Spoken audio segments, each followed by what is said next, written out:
ዛሬ የበለጠ ተወዳጅ ለመሆን የሚረዱ 9 የአካል ቋንቋዎችን የምናይ ይሆናል።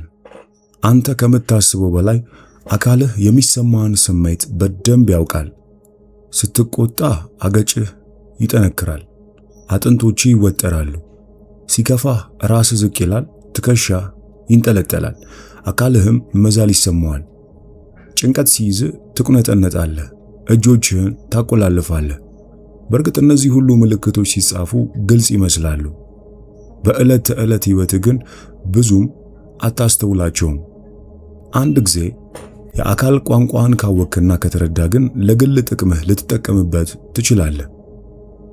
ለምሳሌ የበለጠ ተወዳጅ ለመሆን ከዚህ ቀጥሎ የበለጠ ተወዳጅ ለመሆን የሚረዱህን የአካል ቋንቋዎች ወይም ዘዴዎች አንድ በአንድ የምናይ ይሆናል። እንደተለመደው ይህንን ቪዲዮ ላይክ በማድረግ እንቀጥል።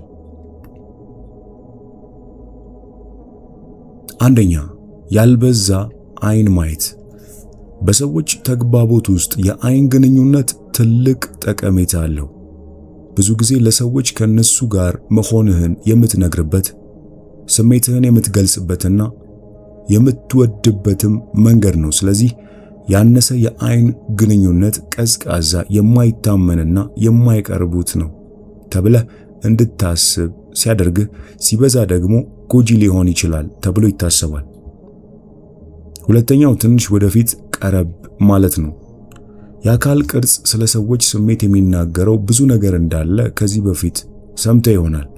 አንተ ስሜትህን የምትገልጽበት መንገድ ደግሞ አብሮ ያለ ሰው ስሜትና አንተ ላይ የሚኖረው ቅርርብ ላይ ተጽዕኖ ያደርጋል።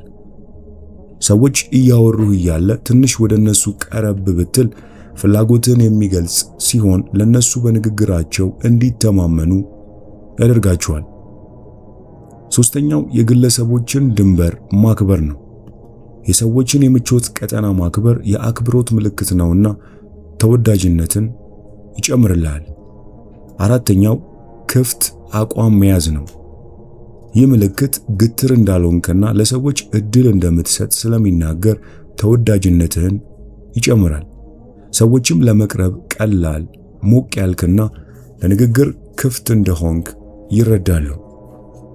ክፍት አቋም ያለው ሰው ሆኖ ለመታየት የሚከተሉትን 5 ወይም 3 ቁልፎች ማየት ይኖርብሃል። የመጀመሪያው እጅና እግርህን አታቆላልፍ። ሁለተኛው እግርህን የምታነጋግረው ሰው ወዳለበት አቅጣጫ አድርግ። ሶስተኛው ከወገብህ ቀጥ በል። በሰዎች ዘንድ በቀላሉ ተወዳጅ ለመሆን የሚረዳ 5ኛው ቁልፍ አንገትን መነቅነቅና ስሜትን ፊት ላይ ማሳየት ነው። ሰዎች ታሪካቸውን የሚነግሩ እንድትሰማቸውና እንድትረዳቸው ስለሚፈልጉ ነው። ይህን ለማድረግ ደግሞ ስሜትን ፊት ለፊት ላይ ከማሳየት የተሻለ ዘዴ የለም። ከደነገጥክ አፍህን ክፈት። በድንጋጤ አዘኔታ ከተሰማ ደግሞ ራስህን ነቅንቅ ወይም ለምቦጭህን ጣል። ተወዳጅነትህን ለመጨመር መጠቀም ከምትችላቸው አሪፍ መንገዶች አንዱ ሰዎች ለሚነግሩ ነገር ቀጥተኛ የሆነ ፍላጎትህን ማሳየት ነው። 6ኛው የአካል ቋንቋቸውን ማንጸባረቅ ነው። ይህ የማንጸባረቅ ዘዴ ያለ ቃል በሚደረጉ ንግግሮች የተለመደ ዘዴ ነው። ወደፊት ጎንበስ ሲሉ ወደፊት ጎንበስ በል። አንገታቸውን ደጋግመው ከነኩ አንተም ሳታስነቃ አንገትህን ንካ። ማታለል ቢመስልም በሁለት ሰዎች መካከል መግባባትና መረዳትን ለመገንባት የሚደረግ ትንሽ መንገድ ነው። ማንጸባረቅ አዎንታዊ ስሜትን ለመፍጠር እጅግ ጠቃሚ ነው። በተሳሳተ መንገድ እንዳታንጸባርቅ ግን መጠንቀቅ ይኖርብሃል። 7ኛው በስሱ ነካ ማድረግ ነው። መንካት ልዩ ልዩ ስሜቶችን ይወክላል። አንድን ሰው የምትነካበት መንገድ የሚሰማህን ስሜት ያንጸባርቃል። ጓደኛ በተደበረበት ጊዜ ከጀርባው በትንሹ ማሻሸት ከጎን ነኝ ማለትን ይገልጻል። ሁለታችሁ የሳቃችሁ ባላችሁበት ወቅት እጅ ላይ ነካ ማድረግ ደግሞ ደስታንና ፍቅርን ይወክላል። መንካት ሰዎችን የማረጋጋትና የብቸኝነት ስሜትን የመቀነስ አቅም ስላለው ከሰዎች ጋር ቀላል ንክኪዎችን መለዋወጥ ወይም መለዋወጥ አዎንታዊ ግንኙነትን ለመገንባት በእጅጉ ያግዛል። በሰዎች ዘንድ ተወዳጅ ሆኖ ለመቅረት 8ኛው ሚስጥራዊ ቁልፍ ሐቀኛ ፈገግታን ማሳየት ነው። ጥናቶች እንደሚያሳዩት ፈገግታ ሰዎችን የማነቃቃትና ለግንኙነት የመጋበዝ ተጽዕኖ አለው። ለዚህም ነው ሳቂታ ሰዎች የተሻሉ ማህበራዊ ግንኙነቶች ያሏቸው። ይህ ሲባል ግን ሁል ጊዜ ማግጠጥ ወይም መሳቅ አለብህ ማለት ሳይሆን ሐቀኛ ፈገግታን በተገቢ ቦታ ማሳየት የበለጠ ተወዳጅ ለመሆን ያግዝሃል ማለት ነው። እንዲሁም የመጨረሻው በዙሪያ ላሉ ሰዎች ፍላጎት አሳይ። ተወዳጅነትህን በአካል ቋንቋ ለመጨመር ምርጡ መንገድ አካልህ በውስጥ የሚሰማን ተፈጥሯዊ ስሜት እንዲያሳይ መፍቀድ ነው። ሰዎችን የምትቀርበው በክፍት ልብና ጉጉ አእምሮ ከሆነ አካልህ ወዲያውኑ ያንን ጠንካራ ፍላጎት በማሳየት ተወዳጅነትህን ይጨምረዋል። ሌሎች ተወዳጅ የሚያደርጉ ተጨማሪ ዘዴዎች 6ቱን እንያ። የመጀመሪያው ከሰዎች ጋር ስትነጋገር ዙሪያህን በማየት አትጠመድ። ትኩረትህ ንግግር አድራጊው ላይ ወይም ንግግርህ ላይ ብቻ ይሁን። ሁለተኛው ከአንድ ሰው በመነጋገር ላይ ሆነ ሌላ ሰው እንዲያቋርጥህ አትፍቀድ። ሶስተኛው ወንበርን ወይም ግድግዳን ተደገፍ። አራተኛው እጆችህን ኪስ ውስጥ በፍጹም እንዳትከት።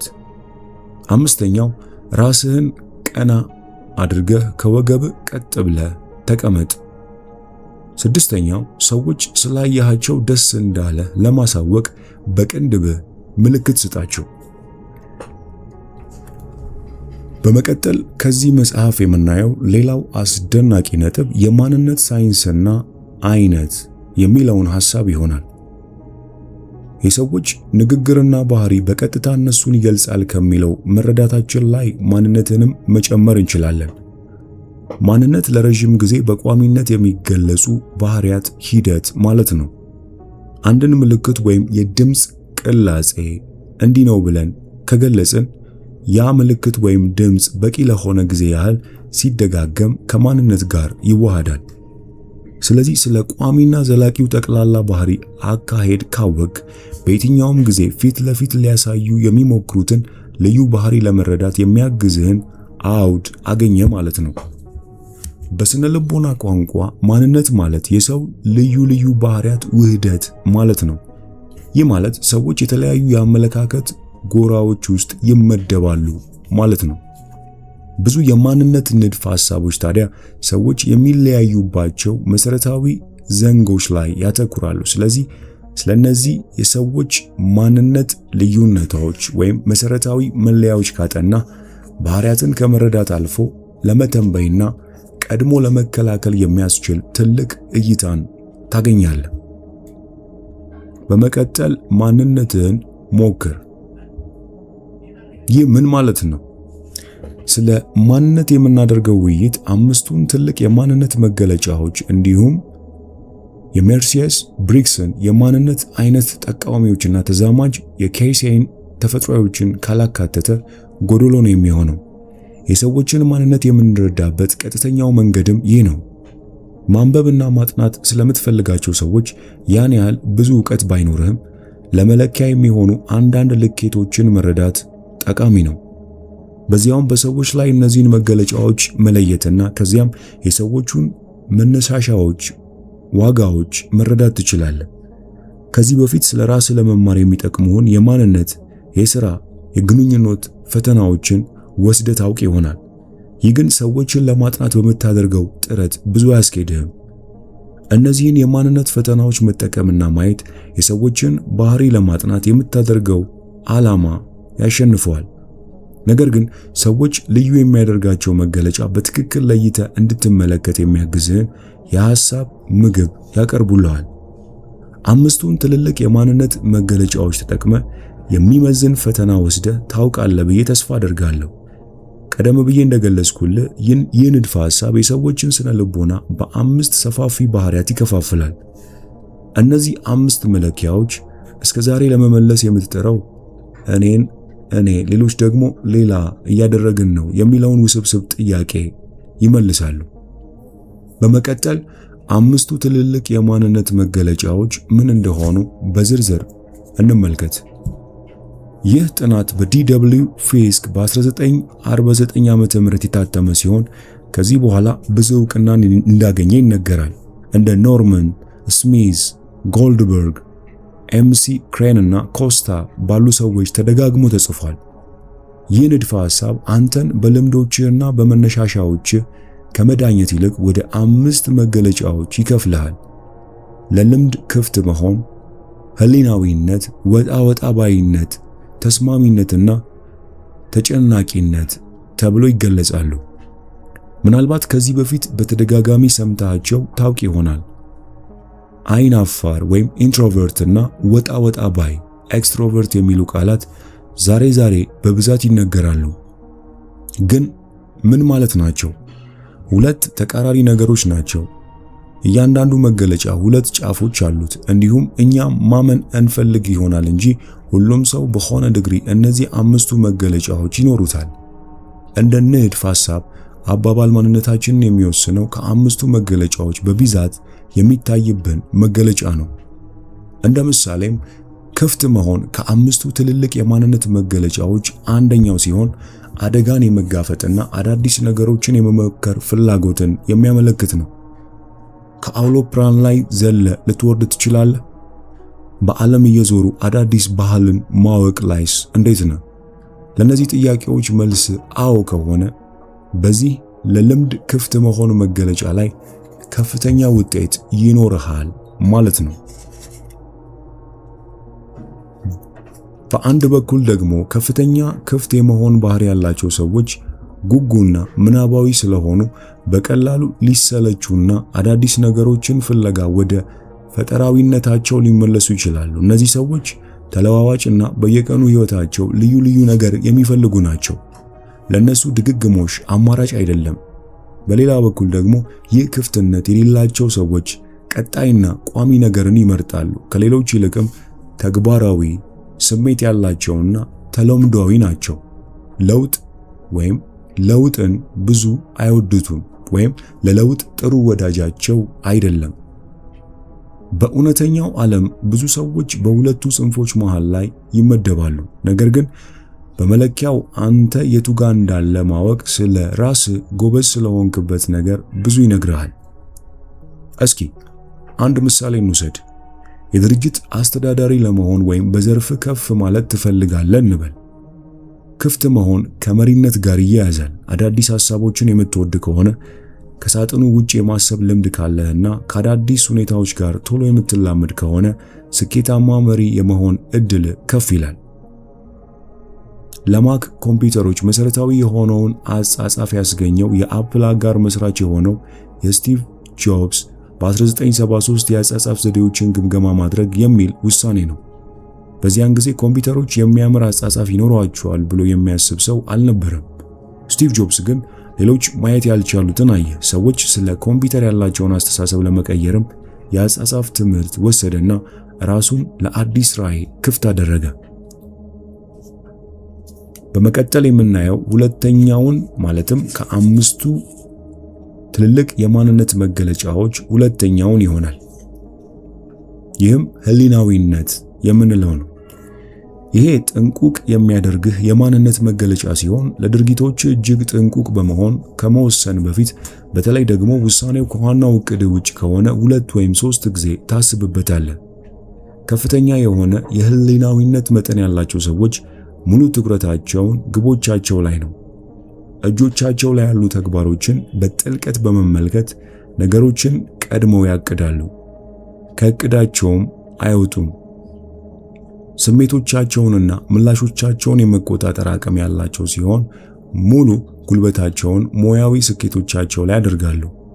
ምንም እንኳን እንደ ጓደኞቻቸው ጀብዱ የሚወዱ ባይሆኑ ባሏቸው ጤናማ ልምምዶች ምክንያት ረጅም ዕድሜን የመኖር እድል አላቸው።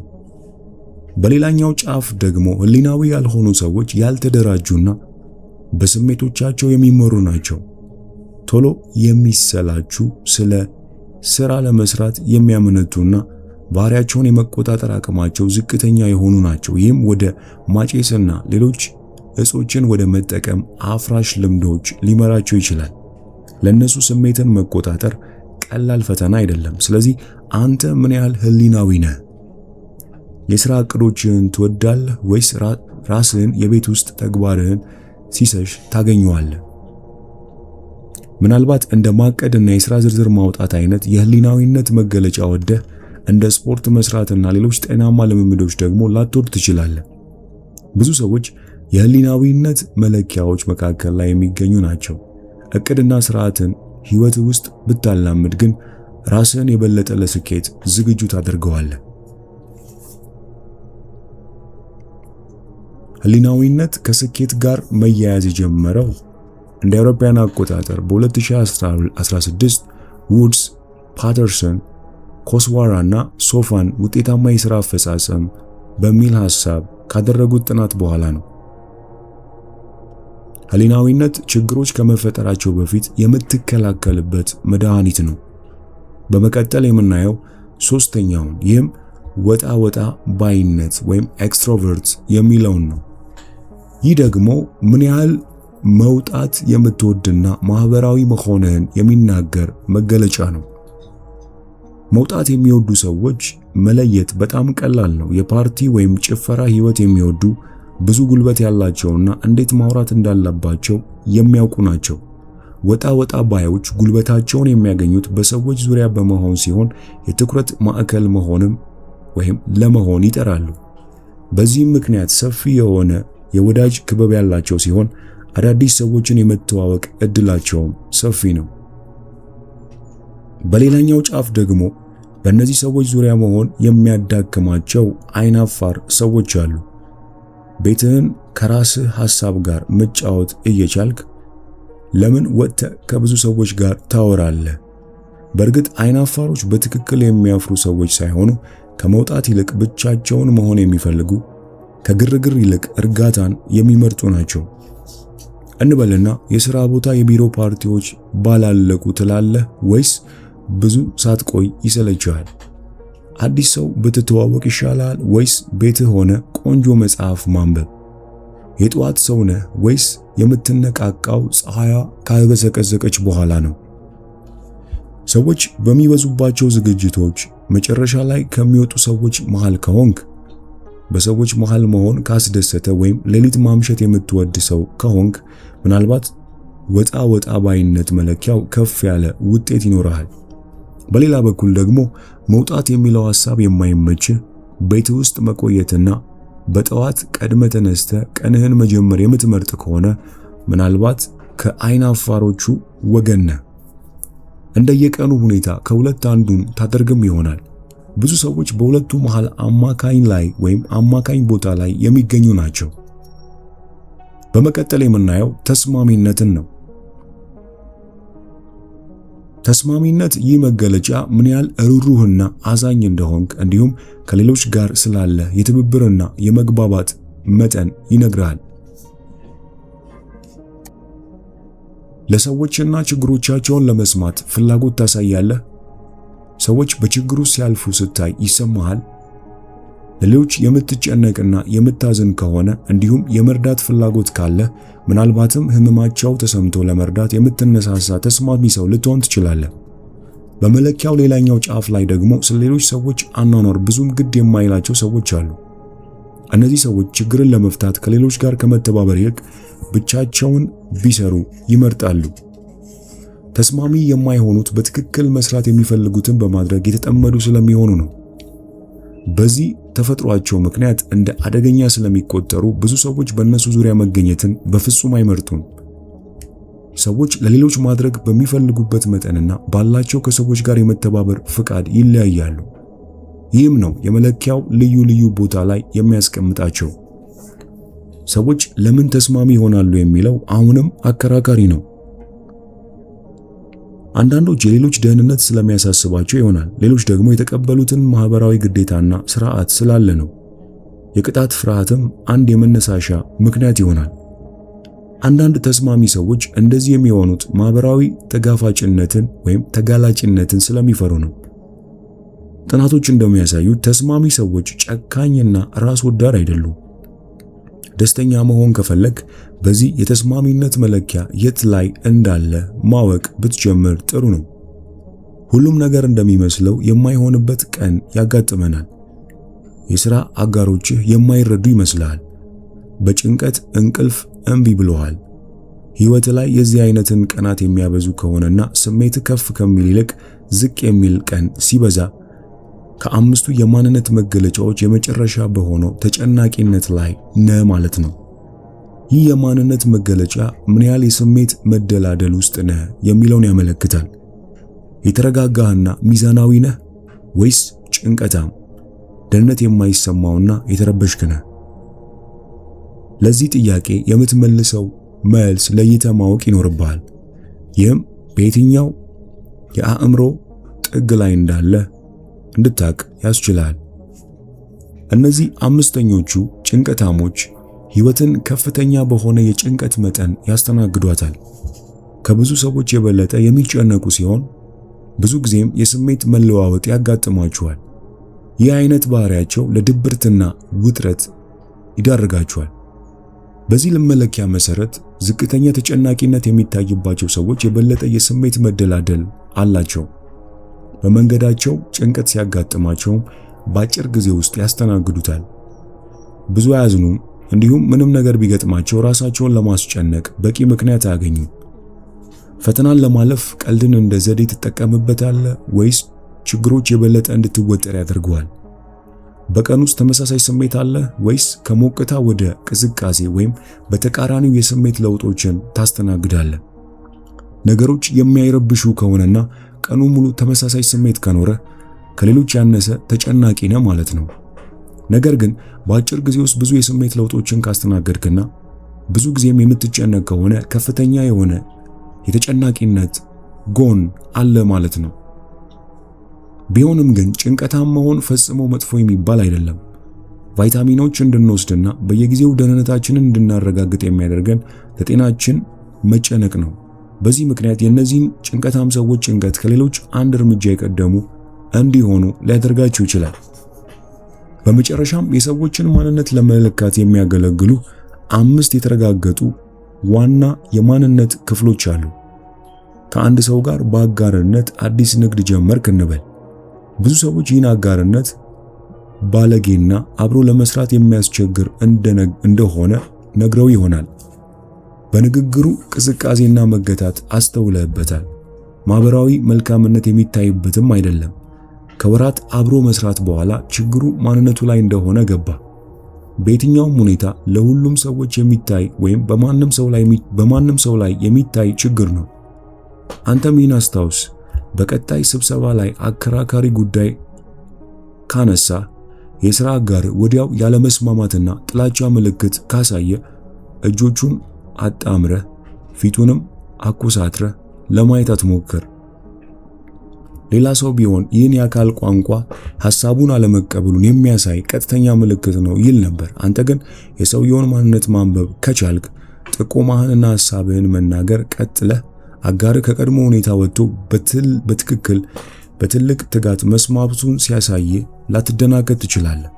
በዚህ መንገድ ማንነት በየትኛውም ሁኔታ የገጠመህን መረጃ ለመረዳትና ለመተርጎም የሚጠቅምህ ኃይለኛ ነጥብ መሆኑን አሳየ ማለት ነው። ሌላው የማንነት መሳሪያ ደግሞ የሞሪስ ብሬግስ የአይነት አመላካችና የሱ ተከታይ የኬሬ ተፈጥሮ ነው። ለማንነት መለኪያው ከወጣ ባይነት እስከ አይናፋርነት ሲሆን ለመረዳት ደግሞ ከመስማት እስከ ማስተዋል የሚል መለኪያ ያለው ነው። ለመፍረድ መለኪያው ከማሰብ እስከ ስሜት የሚል ሲሆን ለመተግበር ደግሞ ከመፍረድ እስከ ማወቅ የሚል መለኪያን አስቀምጧል። ሐሳቡ ሁሉም ሰው እነዚህን 4 መለኪያዎች ተጠቅሞ ራሱን መለካት መቻሉ ሲሆን የተወሰኑት አካሄዶች ሲዋሃዱ ደግሞ የማንነትህን አይነት ማወቅና መወሰን ትችላለህ የሚል ነው። ቀደም ብለን በትልልቆቹ 5 መገለጫዎች ካየነው ወጣ ባይነት በተወሰነ ደረጃ በተለየ መንገድ እንደተገለጸ ማስተዋል ይገባል። የመጀመሪያው ጥንድ ወጣ ባይነት ከአይናፋርነት ጋር እያወዳደረ የሰዎችን የጉልበት ምንጭና አቅጣጫ ይወስናል። ወጣ ወጣ ማለት የሚወድ ሰውና የጉልበት መገለጫው በዋናነት የሚከሰቱት ውጫዊው ዓለም ላይ ሲሆን ራሳቸውን ማነሳሳት የሚችሉትም በዙሪያቸው ሰዎች ሲኖሩ ነው። የአንድ አይናፋር የጉልበት ምንጩ ግን በዋናነት ውስጣዊ ዓለሙ ነው። ዋና ሐሳቡ ብቻውን የሚሆንበት ቦታ ማግኘት ሲሆን ጉልበቱን የሚያድሰውም ከሰዎች ተለይቶ ብቻውን በመሆን ነው። ወጣ ወጣ ማለት የሚወዱ ሰዎች ማሰብ ከሚወዱ አይናፋሮች ይልቅ የድርጊት ሰዎች ናቸው። ለምሳሌ በክፍል ውስጥ ወጣ ወጣ ባዮች የቡድን ውይይት ውስጥ ተሳታፊዎች ናቸው። ከሌሎች ተማሪዎች ጋር የሚያደርጉት ግንኙነት ለማንነታቸው የመስማማት ስሜትን ይሰጣቸዋል። አይናፋሮቹ ደግሞ ፕሮጀክታቸውን ብቻቸውን መስራት የሚወዱ ሲሆን የክፍል ውይይት ማድረግ የሚለው ሐሳብ በራሱ ምቾት ይነሳቸዋል። ብቻውን እያሰበና ራሱን እየገመገመ መስራትን ይመርጣል። ሁለተኛውና ከመስማማት ወይም ከመረዳት የሚለው ጥግ ደግሞ ሰዎች መረጃን እንዴት ይረዳሉ የሚለውን ይወክላል። ሰዎች የሆነ ነገር ሲሰማቸው በቀጥታ ከውጨኛው ዓለም የተላከላቸው መረጃ መኖሩን ያምናሉ። ይህም አምስቱን የስሜት ሕዋሳቱን ማየት፣ ማሽተት፣ መቅመስ፣ መንካትና መስማት የሚሉትን በመጠቀም የመጣ ይሆናል። ውሳኔው ብዙ ጊዜ በድርጊትና ልምድ መሰረት አድርጎ የሚመጣ ነው። ደመነፍሱን የሚጠቀም ሰው ከውጪ ይልቅ ከውስጡ የመጣን መረጃ ያምናል። ይህም የሚመጣው ውስጤን ተሰማኝ በሚል ቅርጽ ነው። ትንሽ ጠልቆ ለመረዳት በመሞከርም አካሄዶቹን ለማግኘት ይሞክራል። ያም ነገሮችን ቶሎ እንዳይወስን ያደርገዋል። መስማት ከደመነፍስ የበለጠ ተጨባጭና ጠንካራ መረጃ ይፈልጋል። ይህም ከመረጃው ስር ሊገኙ የሚችሉ ንድፈ ሐሳቦችን፣ መርሆችን እንዲመለከት ያደርጋል። አንድ ፖሊስ አንድን የጠረጠረውን ሰው ከማሰሩ በፊት ጥርጣሬውን የሚደግፉለት ማስረጃዎችንና መረጃዎችን ይጠቀማል። በሌላ በኩል ጠበቃ ግን አገባብን መሰረት አድርጎ ደንበኛውን ለመከላከል ሲል ብዙ ጊዜ ደመነፍሱን ሊጠቀም ይችላል። ሶስተኛው ጥንድ ስለ ማሰብ ስሜት ሲሆን ሰዎች መረጃን እንዴት ያዋህዳሉ ስለሚለው ይነግራል። ማሰብ ማለት የሆነ ሰው በምክንያታዊ የማሰብ ሂደት አልፎ ውሳኔ ሲወስን ነው። እነዚህ ሰዎች በተጨባጭ ነገሮችን የሚያምኑ ሲሆኑ ለውሳኔ የሚያግዟቸው ሕጎችንም ይከተላሉ። የዚህ ተቃራኒው በስሜት ውሳኔ ላይ የሚደርስ ሰው ሲሆን ስሜታዊ ሰዎች ለውሳኔ የሚጠቀሙት ጥሩ ነገር አገኝበታለሁ የሚሉትን ነው። የሚያስቡ ሰዎችም ቀዝቃዛና ልብ የሌላቸው አድርገው ያስቧቸዋል። ማሰብ የሚፈጥረው አንድ ሰው አማራጭና ተግባራዊ ምክንያቶችን ሁሉ አይቶ ትርጉም ያለው ውሳኔ ላይ ለመድረስ ይጥር ነው። በመሰረታዊነት የሚወሰነው ጭንቅላቱን ተጠቅሞ ነው። ስሜት ግን ከልብ ነው የሚነሳው። ሰዎች ቤት ሲገዙ ቤቱን ለመግዛት ሁለት አማራጮችን ይከተላሉ። ዋጋውንና ድጋሚ ቢሸጡ የሚያገኙትን ተጨማሪ ዋጋ ማሰብ ወይም ከኖሩበት አካባቢ ያለውን ቅርበት which is ስሜት ማሰብ። አራተኛው ጥንድ ደግሞ መፍረድና ማወቅ ነው። ይህም ሰዎች የተቀበሉትን መረጃ እንዴት ይተገብሩታል የሚል ነው። የህይወት ሁነቶች ማደራጀት አንድ ሰው ሁኔታን እንዴት ይገመግማል፣ እንዴትስ ለእቅዱ እንደ መመሪያ ይጠቀምበታል የሚለውን ይነግረናል። እነዚህ ሰዎች ስርዓት የሚወዱ ናቸው። ራስን የመቆጣጠር አዝማሚያቸው የሚመጣውም የቻሉትን ያህል አካባቢያቸውን የመቆጣጠር አቅም ስላላቸው ነው። አንድን ባህሪ ለመቀጠል ወይም ለማስወገድ ሲገመገሙ ልምዶቻቸውን እንደ ቆስቋሽ ምክንያት ይጠቀማሉ። ነገሮች ሁሉ ቦታ ይይዘውና ተደላድለው ማየት ያስደስታቸዋል። ማወቅ የሚፈልግ ሰው መሞከርና አማራጭን መፈለግ ይወዳል። እነዚህ ሰዎች አማራጮችን ስለሚፈልጉ መደራጀት አቅማቸውን የሚገድብባቸው ይመስላቸዋል። ካልተገደዱ በቀር መምረጥ ውስጥ የማይገቡ ሲሆን ሰዎችን መፍታትና ስትራቴጂ ማዘጋጀት ይመቻቸዋል። የዚህ አይነት ሰዎች እያንዳንዱን አፍታ መኖርን የሚወዱ ሲሆን ከዚህ በፊት ምንም አይነት ልምድ ቢኖራቸውም ሁልጊዜ ብዙ አማራጮች እንዳሏቸው ማሰብ ይፈልጋሉ። ከላይ የተጠቀሱትን አራቱን ጥንዶች መሰረት ያደረጉ 16 የማንነት አይነቶች አሉ። ይህም እያንዳንዱ ሰው ላይ ከጥንዶቹ መካከል የትኞቹ የበላይነት እንዳለው ለመወከል ይረዳናል። 16ቱ የማንነት አይነቶችንም አሳጥረን በ4 ፊደላት መወከል እንችላለን። ለምሳሌ ወ፣ መ፣ ስ፣ መ የሚለው ወጣ ባይነትን፣ መስማትን፣ በስሜት መረዳትንና መፍረድን ይወክላል። እነዚህ ሰዎች ሐሜት አብዝተው የሚወዱ ሰዎች ናቸው። ምንም እንኳን ይህ አይነቱ አመዳደብ አድሏዊና የሚጎዳ ቢሆንም ሰዎችን አስተውሎ በ4 ፊደላት መወከል ሰዎችን የበለጠ ለመረዳት የሚረዳንን በር ይከፍትልናል። ታዲያ ዕለት ተዕለት ከሰዎች ጋር በሚኖር ግንኙነት ይህን ንድፈ ሐሳብ እንዴት ልትጠቀምበት ትችላለህ? የሚያሳዝነው የአንድን ሰው የማንነት አይነት መገመት እጅግ ከባድ ነው። የምታገኛቸው ሰዎች ላይ ሁሉ ፈተናውን መሞከር ቀላል ባይሆንም ለመረዳት የሚረዳን ያህል መሞከር ግን ያስፈልጋል። በሚቀጥለው ጊዜ አንድ ሰው ስታገኝ መውጣት የሚወድ ነው ወይስ አይናፋር ወይስ መከላከል ላይ ያለ የሚለውን ለመለየት ሞክር። የአካል ቋንቋውን፣ ባህሪውንና ሌላ ፍንጭ ሊሰጡ የሚችሉ ነገሮችን ሁሉ አጥና። ቀጥሎ ደግሞ የስሜት ህዋሳቱን ይጠቀማል ወይስ በደመ ነፍሱ ነው የሚመራው ብለህ ጠይቅ። ተግባራዊና ቀጥተኛ ሰው ትልቁን ምስል እያሰበ ቀላሉን ነገር ሁሉ ውስብስብ ነው ከሚል ሰው በተሻለ የስሜት ህዋሳቱን ይጠቀማል። እንዲሁ የምክንያት ነው ወይስ የስሜት ሰው የሚለውን ለመወሰን ቋንቋውን፣ የንግግሩን ይዘትና የትኩረት አቅጣጫውን አስተውል። ስለ ሐሳቦች፣ መረጃዎችና ረቂቅ ስለሆኑ ነገሮች የሚያወራህ ነው ወይስ ሰዎችና ግንኙነቶች?